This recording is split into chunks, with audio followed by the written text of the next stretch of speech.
I'm here with Minister Paul Calandra, Minister of Municipal Affairs and Housing. Minister, thank you so much for joining us. You were on stage. We heard a story about your family, about that dream of home ownership. Can you tell us a little bit about what that experience was like for you growing up? No, as I said, it was ingrained in our heads that the best way to settle roots and get going was to make sure that you had a safe place, a home. And when my parents came here, like so many other Italians and so many other immigrants, it was all about working together. You know, many generations in one home, helping each other succeed and get that dream of home ownership. And it is something that was ingrained in me as a kid, and which makes my job as Minister of Municipal Affairs and Housing even more exciting, so that other people can have that same dream that I was able to accomplish here and my parents were. And many in my generation dream of that as well, but unfortunately, it doesn't look like it's a reality.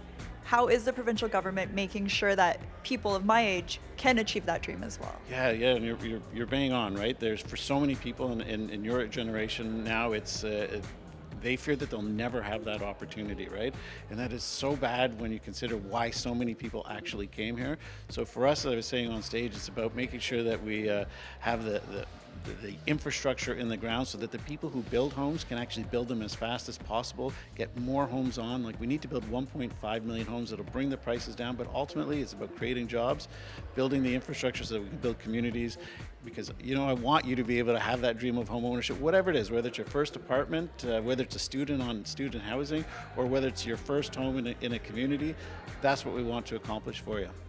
We recently heard the federal budget, and you did mention that there were some inflationary pressures that could be, deterring investment from the province and from the country. I'd love to know your initial reaction and how you think that's going to affect the current housing crisis. Yeah, there was many parts of it that I'm optimistic about, like the infrastructure parts. I'm somewhat optimistic, but I can't deny that I was very frustrated. The massive increase in taxes, the capital gains, which will hurt so many mom and pop landlords, frankly, across the province of Ontario. No path to a return to a balanced budget. The inflationary spending, high interest rates, these are all obstacles getting in the way of us building even more homes, and in the way of younger Ontarians from being able to buy their first home as well, because interest rates are so high, they can't get into the market. So hopefully they'll reflect on that and they'll reduce those costs, reduce taxes, and we get to lower interest rates so that more people can buy in. Yeah, and for me, with my discussions with the federal minister, it's all about infrastructure. You can't build homes, you can't build communities unless you have the sewer and water under the ground to allow our home builders the ability to build not just thousands of homes, but millions of homes. It's the only way we'll overcome the crisis and give everybody, make the dream of home ownership a reality. And Minister, as an Italian Canadian, I'm sure you have a lot of fond memories with TLN. We're celebrating 40 years this year. Can you tell us what your favorite TLN memory is? Oh my gosh, it is 40 years. Wow, that's really fast, actually.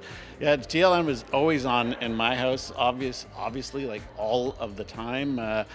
San Remo festivals are the ones that we would religiously watch constantly, and then once in a while I didn't like it at the time, I have to be honest with you, but we'd be forced to watch some of the soap operas, and they would drive me to distraction.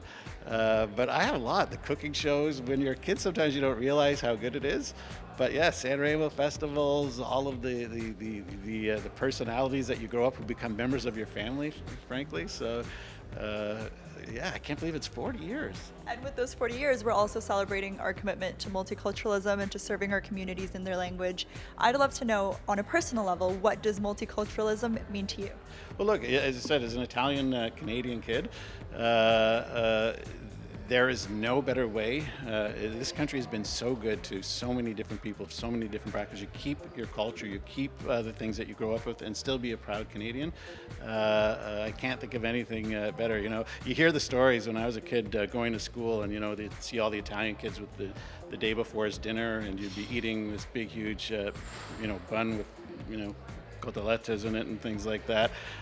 Celebrating your culture. We have Italian days downtown. That's what makes this country great, and TLN is one of the guardians of that for us.